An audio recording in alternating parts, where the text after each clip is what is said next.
అందరికీ నమస్కారం. అంతర్జాతీయ సేవా సంస్థ అయిన Indian red cross society Palnadu జిల్లా శాఖ ఏర్పడిన తర్వాత మొదటి 3 సంవత్సరాల కాల పరిమితి అయినందున నిన్నటి రోజు మూడో సంవత్సర కాల పరిమితికి జిల్లా కమిటీని జిల్లా కలెక్టర్ గారి ఆధ్వర్యంలో జిల్లా కలెక్టర్ గారి ఆఫీసు ప్రాంగణంలో నిన్న సమావేశం చేయడం జరిగింది. ఆ సమావేశంలో జనరల్ బాడీ సమావేశంలో రెండో దఫా కూడా నన్ను పల్నాడు జిల్లా మేనేజింగ్ కమిటీ సభ్యులుగా గౌరవనీయ శాసనసభ్యులు తదలవాడ అరవింద్ బాబు గారు, జిల్లా కలెక్టర్ పి అరుణబాబు గారు, జాయింట్ కలెక్టర్ గనోరే గారు, డిఆర్ఓ గారు ఏ మురళి గారు, ఇతర సిబ్బంది, రెడ్ క్రాస్ సొసైటీ సభ్యుల సహకారంతో నూతనంగా ఎన్నిక కాబడిన చైర్మన్ మేదరమెట్ల రామశేషరావు గారి సహకారంతో నేను రెండోసారి మేనేజ్మెంట్ కమిటీ సభ్యులుగా నన్ను నియమించడం జరిగింది. ఇందు మూలంగా ప్రథమంగా వాళ్ళందరికీ ధన్యవాదాలు తెలియజేస్తూ, నేను 1995లో ఈ రెడ్ క్రాస్ సొసైటీలో జాయిన్ అయి ఆ రోజు నుంచి ఈ రోజు వరకు ఎన్నో సేవా కార్యక్రమాలు, ఎన్నో మందికి సహాయ సహకారాలు అందించడం, రాష్ట్ర గవర్నర్ గారి దగ్గర నుంచి కూడా 5-6 సార్లు వెండి పథకాలతో నేను అభినందన స్వీకారం కూడా చేసుకోవడం జరిగింది.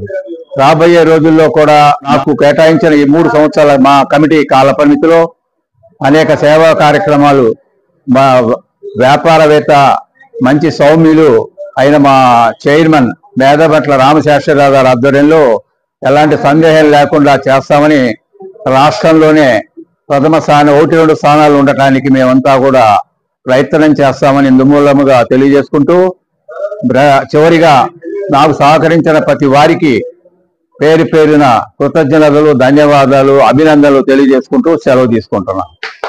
అందరికీ నమస్కారం. నిన్న జరిగిన సమావేశంలో ఇండియన్ రెడ్ క్రాస్ సొసైటీకి మన బత్తుల మురళి గారికి కార్యవర్గ సభ్యులు ఎన్నికైన సందర్భంగా వారి సద్గృహంలో మనం ఘనంగా సత్కరించుకున్నాం. మరి బత్తుల మురళి గారు శ్రీ వాసవి ఆర్యవేశ అన్నదాన నిర్వహణ కమిటీకి కన్వీనర్ గా చేస్తున్నారు. అలానే 2.5 సంవత్సరం కిందట ఈ కలెక్టర్ గారి ఆఫీసులో కూడా ఈ స్పందన కార్యక్రమానికి వచ్చే అందరికీ సుమారుగా 250 నుంచి 300 మంది కూడా భోజనాలు ఏర్పాటు చేశారు.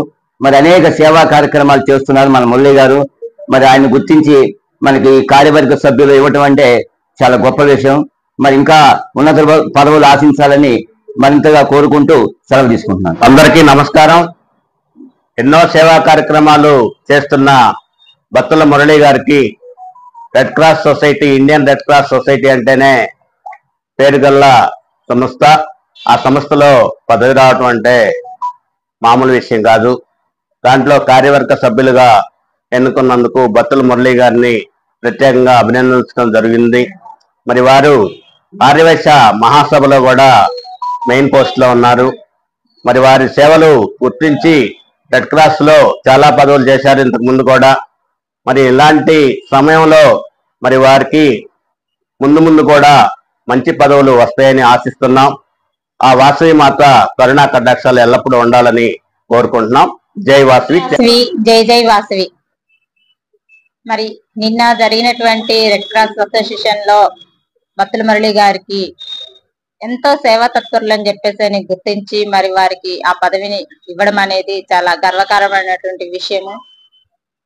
ఇంకా వీరు చేసేటువంటి సేవా కార్యక్రమాలు చెప్పాలి అంటే అవి మాటలైతే సరిపోవు. వారు చేసే గొప్పతనానికి ఇంకా కూడా వారు ఎన్నో గొప్ప పదవులు అందుకొని మరి ఎస్ఎస్ఎన్ కాలేజీలో వారికి పదవి కంపల్సరిగా ఇవ్వాలి అని చెప్పి అందరినీ కూడా, మీడియా మిత్రులని, ఇటు సమాజానికి అందరికీ కూడా అర్థమయ్యే విధంగా ఇస్తున్నాము మెసేజెస్. ప్రభుత్వ సేవా రంగాల్లో అత్యంత ప్రసిద్ధి చెందినటువంటి ఇండియన్ రెడ్ క్రాస్ సొసైటీ సంస్థ మన రాష్ట్రానికి గవర్నర్ గా ఉంటారు. అలాగే జిల్లాకి కలెక్టర్ గారు ఉంటారు. అట్లాగే పల్నాడు జిల్లాకి నూతనంగా ఏర్పడిన రెడ్ క్రాస్ సొసైటీ సంస్థకి నూతనంగా మన నర్సాపట్నంలో అత్యంత సేవా తత్పరుడు, ఎస్ఎన్ కాలేజీ ప్రస్తుత కమిటీ నెంబరు, ఇసపాలెం వాసవి ఆర్యవేశ అన్నదాన నిర్వహణ కమిటీ సభ్యులైనటువంటి కన్వీనర్ అయినటువంటి శ్రీ బత్తుల మురళి గారికి నిన్న జరిగినటువంటి పల్నాడు జిల్లా కమిటీలో సభ్యులుగా ఎన్నిక కాబడినందుకు ఈ రోజున మా సభ్యులము అలాగే పట్టణంలో ఉండే ప్రముఖులందరూ కూడా ఈ రోజు సన్మానించుకోవడం జరిగింది. ఎందుకంటే రెడ్ క్రాస్ అనేటువంటిది అనేక ఆపద సమయాల్లో కూడా అన్ని సంస్థలతో సేవా సంస్థలతో ముందుండి చక్కటి సేవలు అందిస్తూ ఉంటుంది. అలాగే వరదలప్పుడు కానీ ఏదైనా అగ్ని ప్రమాదాలు జరిగినప్పుడు కానీ అనేక సేవా కార్యక్రమాల్లో అలాగే మన మధ్య జరిగినటువంటి కరోనా సమయంలో కూడా మన ఇండియన్ రెడ్ క్రాస్ సొసైటీ చక్కటి సేవలు అందించింది. అటువంటి సేవా సంస్థల్లో గత 30 సంవత్సరాల నుంచి కూడా వారు అనేక పదవులు సెక్రటరీ గాను తర్వాత ప్రస్తుతం సభ్యులుగాను ఉంటూ అనేక సేవలు అందించి ఉన్నారు. వారికి ప్రత్యేక ధన్యవాదాలు తెలియజేస్తూ ఈ రోజున వారిని అభినందించిన వారిలో పెద్దలు ప్రముఖులు అందరూ కూడా ఈ రోజున పాల్గొన్నారు. వారందరికీ కూడా ప్రత్యేక ధన్యవాదాలు. ఇలాగే అనేక సంస్థల్లో మంచి పోస్ట్ రావాలని అలాగే ఎస్ఎన్ కాలేజీలో కూడా ఉపాధ్యక్ష పదవి త్వరలో అందుకోవాలని ఈ సందర్భంగా కోరుకుంటున్నారు.